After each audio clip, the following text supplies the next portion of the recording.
In this short video, we will be looking at the lack of support for climate migrants in international law and the possible improvements that could be made to better protect climate migrants.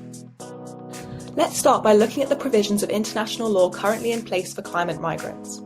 According to Article 1 of the 1951 Refugee Convention, a person must have a well-founded fear of being persecuted for reasons of race, religion, nationality, membership of a particular social group, or political opinion to be able to qualify as a refugee. Climate migrants, however, often struggle to meet the criteria of this definition simply because it was written in 1951 with political rather than climate migrants in mind. The inadequacy of the Refugee Convention for 21st century climate refugees was clearly seen in the case of Tessiota and New Zealand. In 2015, a Kiribati national named Iawani Tessiota sought asylum in New Zealand, claiming that the effects of climate change and sea level rise had forced him to migrate from his home island of Tarawa. His application for refugee status in New Zealand was initially denied, and he and his family were deported back to Kiribati.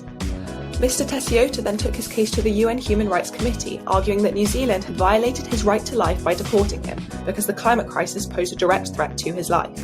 The committee, however, held that even though Mr. Tessiota's home country was likely to disappear within the next 10 to 15 years, he did not face a real risk to his life at that moment or in the foreseeable future because his home country had already started trying to address the threats of climate change. Although this case is a landmark case in the sense that it was the first time that the UN Human Rights Committee had ever recognised climate change as a human rights issue, it is clear that it will still be very difficult to prove a violation of Article 6 in climate change cases.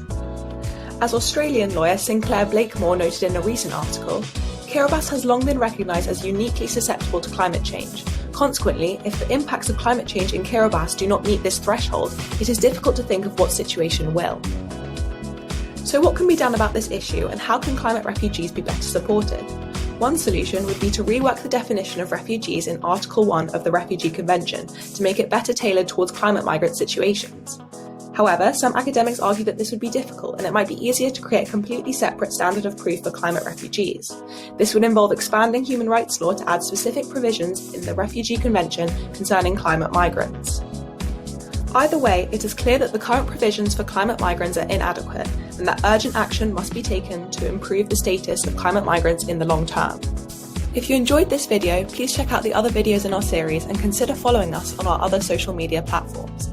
Our mission is to raise awareness of the devastating impact of climate change on migration in any way we can, and to inspire a discussion that will bring about real change. Thank you for listening, and we hope to see you in our next video.